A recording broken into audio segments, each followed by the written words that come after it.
Hi Sagittarius, I'm Anisha. To know more about my work, you may visit my website www.tarotbyanisha.com.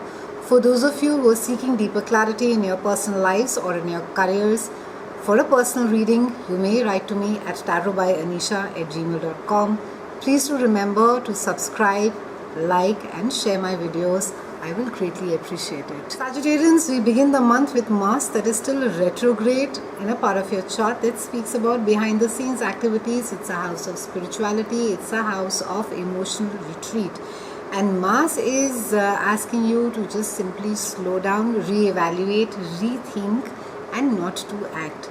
It's also a time where you could be wanting to spend a lot of time by yourself, you would be wanting to think things over, and it's not really a time where you would be feeling quite social as well. However, we have Sun and Venus that is there in your house of marriage, partnership and business partnership as well, and this is there around the 2nd of June, and on the 4th we have a new moon over here. With Venus being there in your house of committed relationship, it's a time wherein Sagittarians you're going to be looking at partners that are stable, you're going to be looking at a long-term commitment. A lot of you would get engaged, a lot of you would want to get committed. In fact, for those of you who have been seeing each other for the longest time, or even not that longer time, you would propose to your partner because there is going to be a sense of feeling that yes, this relationship is going to be there to stay. As far as for those of you who have children, this is a time wherein that they can be maybe your holidays being planned with a child, or maybe you're spending a lot of time. There is you're being encouraged to use creativity in order to be in order to help your child really grow. There is also during this time as well, with Sun and Venus being over there and with the new moon coming over here, it's almost as if you're being given a second opportunity at love and at relationships.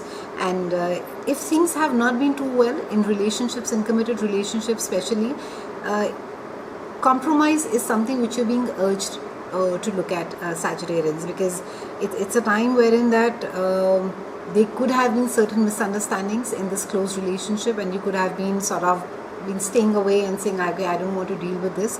And Sagittarians, by by character, or even by just the way that you are the gypsy souls of the zodiac, you're generally very easygoing people. You don't get to intense very quickly. It's a very live and let live kind of a energy that you have. But it seems that with this kind of a relationship, there seems to be a little bit of a tug and war that seems to be happening. Either the expectations are too high, you feel too cornered. But with this particular aspect, there's just a sense of well-being. You just feel that you're ready for it right now. And with the new moon being over there, it can be that because this house also rules your open enemies, you'll find that people openly telling you, I don't like you, and I don't like the way that you conduct yourself, or the way that you do business, or the way that you are in these partnerships. So it can be that you could face criticism quite openly as well with this. And it's, however, you need to be looking at it more as a healthy feedback and not getting too upset about it. Around the 13th, we have Mercury that is coming in, joining Sun and Venus over here as well. So a lot of conversations, a lot of mental stimulation. You are going to be talking a lot about partnerships. I think there could be a joint contract that you could be looking at. For some of you, you could be even looking at maybe starting a business with a friend. For some of you, where there's a marriage or a long-term committed relationship, there can be a lot of conversations happening about whether traveling together or where it is next that you take the relationship ahead.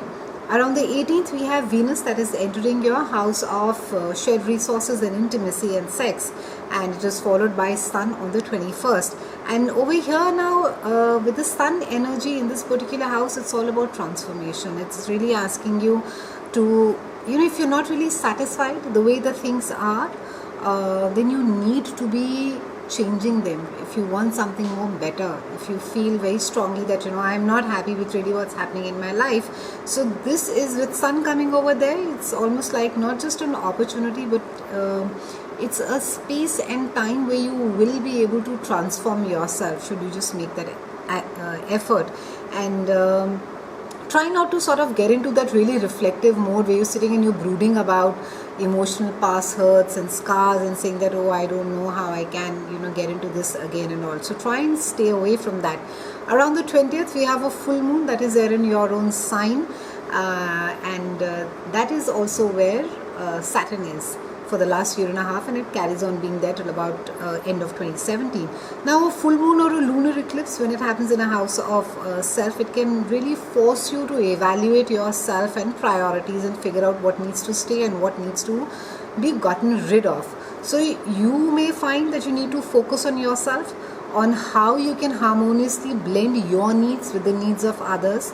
You may desire more attention from others, but don't be too needy about it, Sagittarians. And you can get attention from craving from positive means as well. And always remember to be respectful of others, because full moons tend to be really emotional. You may just end up saying something that you'll really regret. And it's, again, it is depending on how it is that you handle the full moon energy. So be a little careful. Because full moons are also about endings, it can be that you are ideally either finishing a project, or it's a good time to be finishing a project or really concluding something at this point of time. The main highlight this month is a major struggle that is happening with powerful planets, and we have Jupiter that is there in your house of career and reputation, and that is in absolute opposition to Neptune that is there in your house of home. And Neptune further, of course, is squaring up, glaring at Saturn that is there in your own house. There is this big cosmic tug of war that's happening between these planets, and none of them are willing to move.